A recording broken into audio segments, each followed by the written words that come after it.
Hola, ¿cómo están? Les saludo con mucho gusto. Yo soy un miembro más de Alcohólicos Anónimos y el día de hoy comenzaremos con lo que será una serie de audios de la lectura de uno de los capítulos de nuestro libro grande, que es el texto básico de Alcohólicos Anónimos y que se intitula La opinión del médico. La opinión del médico. Los que pertenecemos a Alcohólicos Anónimos consideramos que puede interesar al lector la opinión médica acerca del plan de recuperación que se describe en este libro. No cabe duda de que un testimonio convincente debe venir de médicos que han tenido experiencia de nuestros sufrimientos y presenciado nuestro retorno a la salud. Un eminente doctor, que es el director médico de un hospital conocido nacionalmente y especializado en el tratamiento de adictos al alcohol y a las drogas, dio a Alcohólicos Anónimos la siguiente carta. A quien corresponda. Durante muchos años me he especializado en el tratamiento del alcoholismo.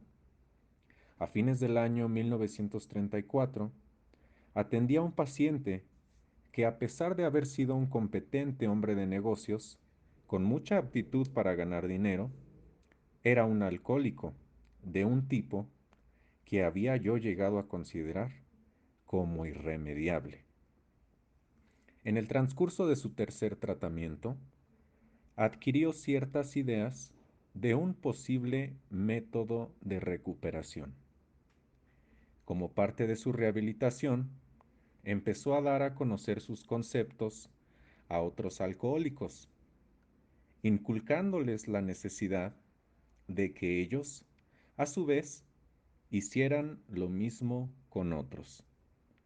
Esto ha llegado a ser la base de una agrupación de estos hombres y sus familiares, la cual está creciendo rápidamente. Parece que este individuo y más de otros 100 se han recuperado. Personalmente conozco decenas de casos del tipo con el cual han fallado por completo otros métodos.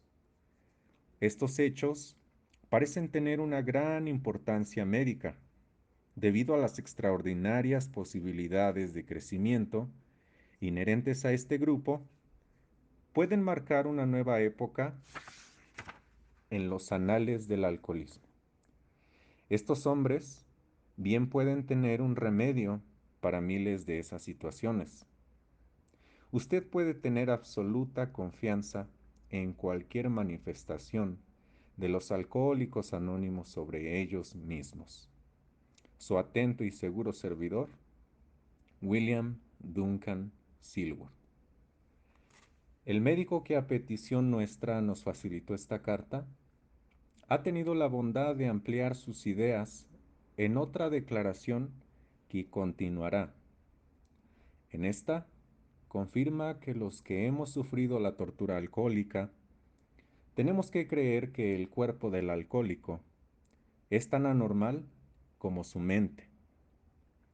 No nos convencía la explicación de que no podíamos controlar nuestra manera de beber sencillamente porque estábamos desadaptados a la vida, porque estábamos en plena fuga de la realidad o porque teníamos una franca deficiencia mental. Estas cosas eran verídicas hasta cierto punto y, de hecho, en grado considerable en algunos de nosotros. Pero además, estamos convencidos de que nuestros cuerpos también estaban enfermos y opinamos que es incompleto cualquier cuadro del alcohólico que no incluya este factor físico. Hola, ¿cómo están? Les saludo con mucho gusto. Yo soy un miembro más de Alcohólicos Anónimos y el día de hoy continuamos con lo que será una serie de audios de la lectura de uno de los capítulos de nuestro libro grande, que es el texto básico de Alcohólicos Anónimos y que se intitula La opinión del médico. La teoría del doctor de que tenemos una alergia al alcohol nos interesa, aunque nuestra opinión no profesional sobre su validez signifique poco. Como exbebedores del tipo que se convierte en problema, podemos decir que esa explicación parece acertada. Aclara muchas cosas que de otro modo nosotros no podíamos explicar. Aunque nosotros trabajamos por nuestra solución en un plano espiritual y altruista, estamos en favor de la hospitalización del alcohólico que está nervioso o con la mente nublada. La mayoría de las veces será necesario esperar hasta que se aclare la mente del individuo para conversar con él, ya que entonces habrá más posibilidades de que entienda y acepte lo que podemos ofrecerle. El doctor escribe: me parece que el tema presentado en este libro es de suma importancia para quienes son adictos al alcohol. Digo esto después de muchos años de experiencia como director médico de uno de los más antiguos hospitales del país, especializado en el tratamiento de adictos al alcohol y las drogas. Por lo tanto, sentí verdadera satisfacción cuando se me pidió la contribución de unas cuantas palabras sobre el tema tratado en estas páginas tan detalladamente y con tanta maestría. Desde hace mucho tiempo los médicos nos hemos dado cuenta de que alguna forma de psicología moral es de apremiante importancia para el alcohólico, pero su aplicación presentaba dificultades fuera de nuestros conceptos. Las normas ultramodernas y el enfoque científico que aplicamos a todo puede ser la causa de que estemos mal preparados para aplicar los poderes del bien que no encajan en nuestros conocimientos sintéticos. Hace muchos años, uno de los colaboradores de este libro estuvo bajo nuestro cuidado en este hospital y, durante ese tiempo, adquirió ideas que inmediatamente llevó a la práctica. Más adelante, solicitó permiso para contar su historia a otros pacientes y, con cierta desconfianza, se lo concedimos. Los casos que hemos observado en todo su transcurso han sido sumamente interesantes. La abnegación y su espíritu de comunidad son algo realmente inspirador para quien ha trabajado fatigosamente y por mucho tiempo en el terreno del alcoholismo. Creen en ellos mismos, pero mucho más en el poder que los arranca de las garras de la muerte. Naturalmente, el alcohólico necesita ser liberado de su anhelo imperioso por el alcohol, y esto requiere, con frecuencia, un procedimiento definido de hospitalización para poder obtener el máximo de beneficios de las medidas psicológicas. Creemos, y así lo sugerimos hace unos años, que la acción del alcohol en estos alcohólicos crónicos es la manifestación de una alergia, que el fenómeno del deseo imperioso solo se presenta en esta clase y nunca en la de los bebedores moderados en promedio.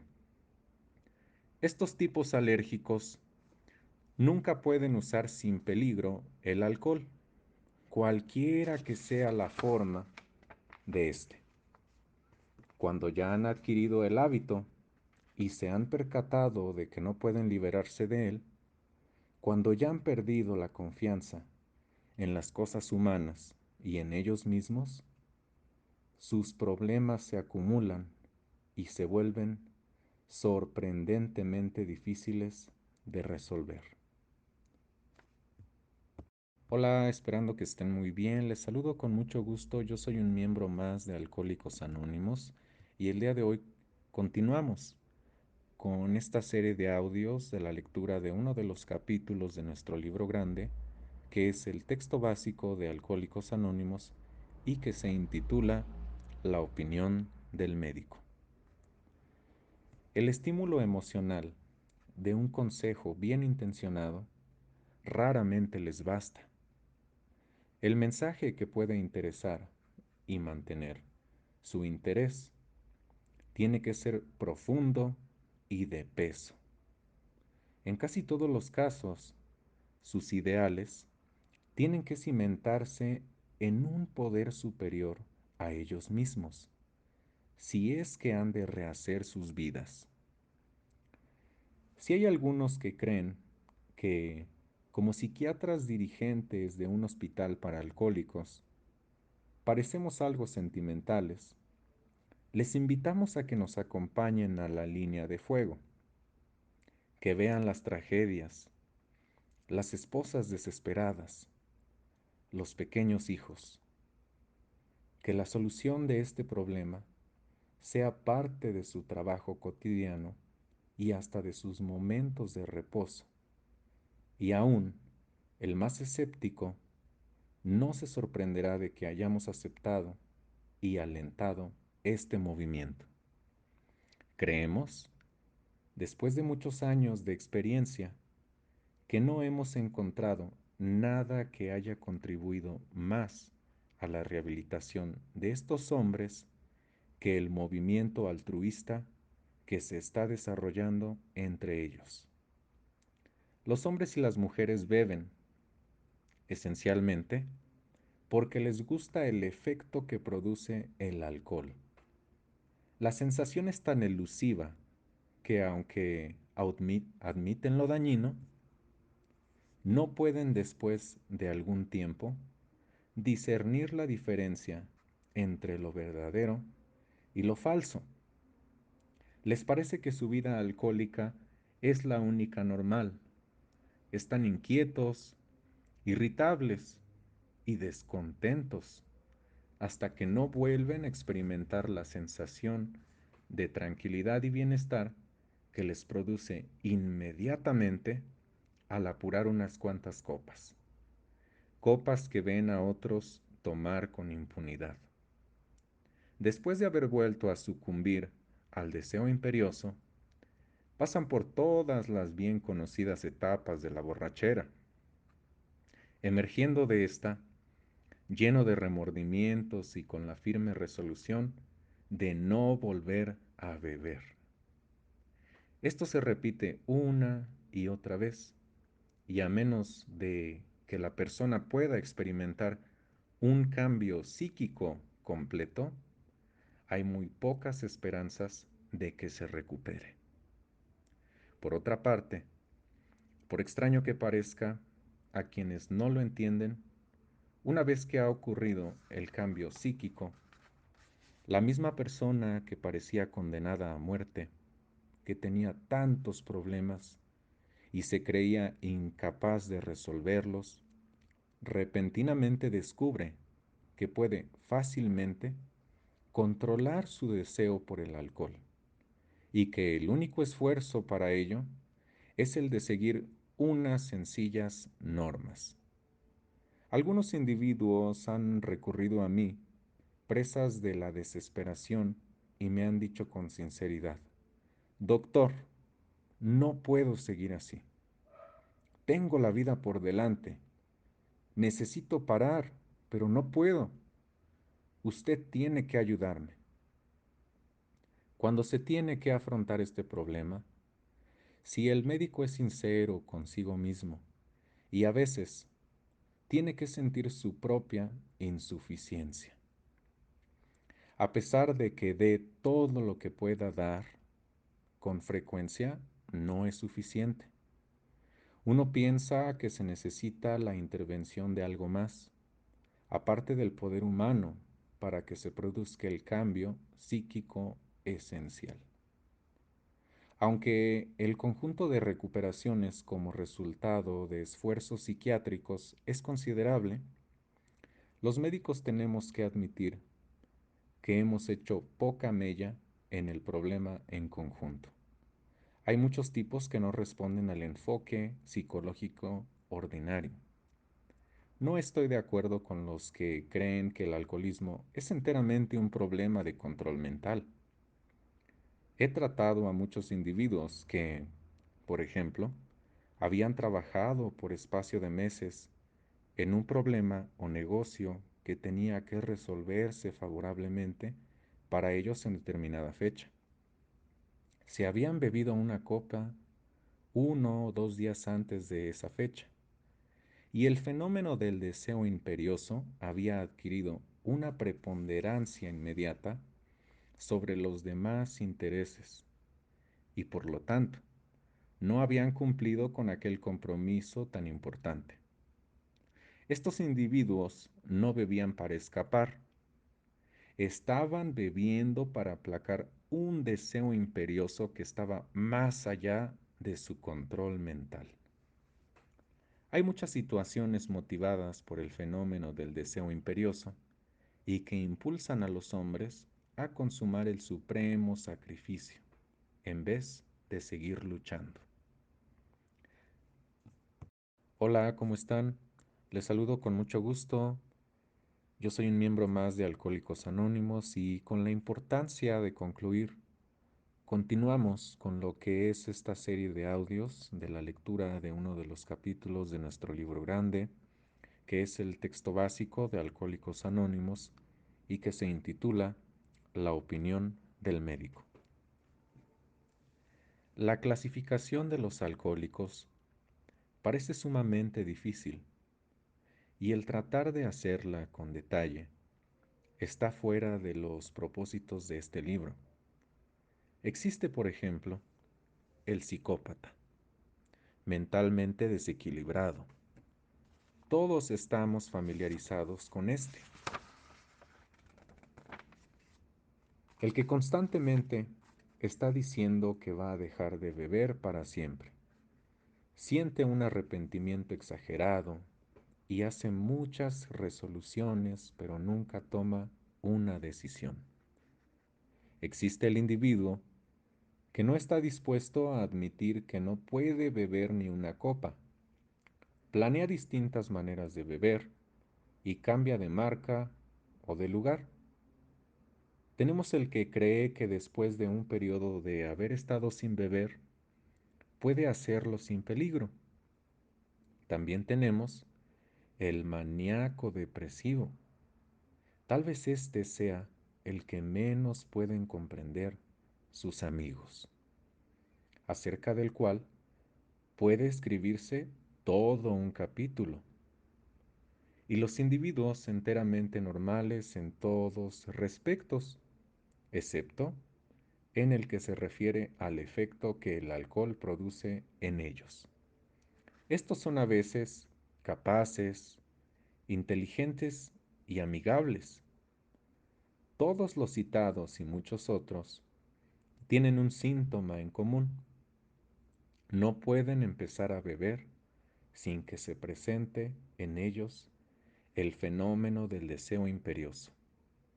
Este fenómeno, como lo hemos sugerido, puede ser la manifestación de una alergia que distingue a esta gente de los demás y que la sitúa en un grupo distinto. Nunca ha sido posible erradicarlo con ninguno de los métodos conocidos. El único método que podemos sugerir es la abstinencia completa.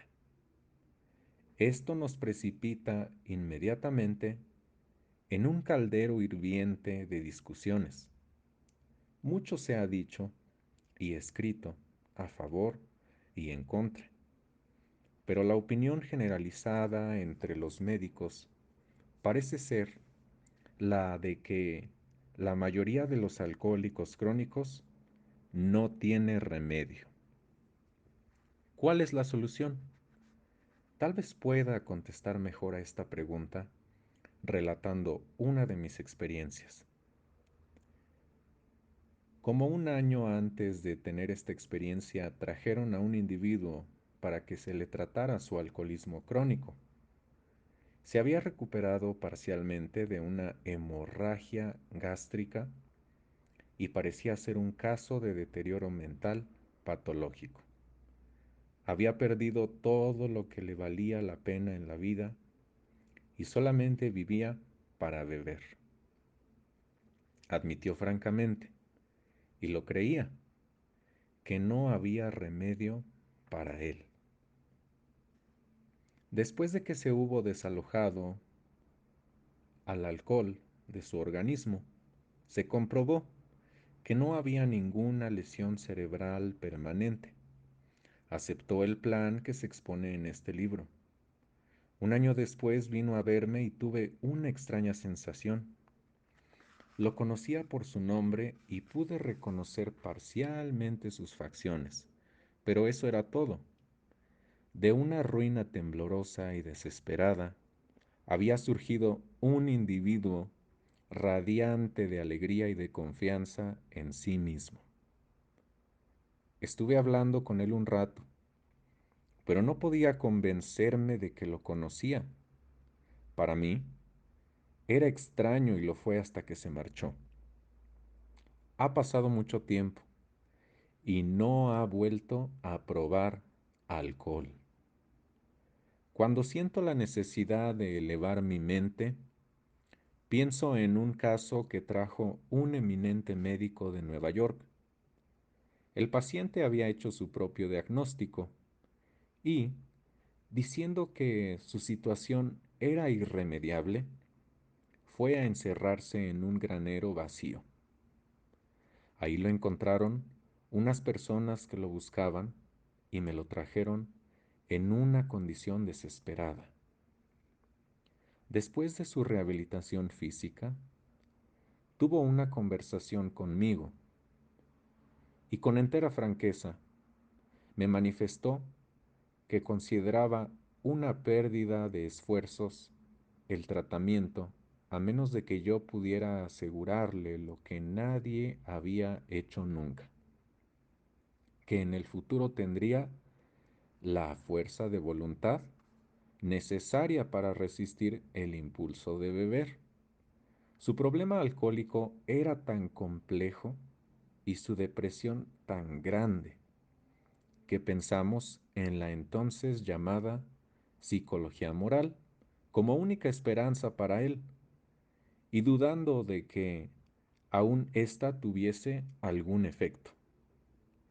Sin embargo, lo convencieron las ideas que encierra este libro. No ha bebido ni una copa en muchos años. Lo veo de vez en cuando y es un espécimen de la naturaleza humana tan excelente como uno pueda imaginarse. Aconsejo muy seriamente a todo alcohólico que lea con atención este libro. Es posible que a primera vista lo tome como objeto de burlas, pero quizás después se quede meditando y eleve una oración. William Duncan Silworth.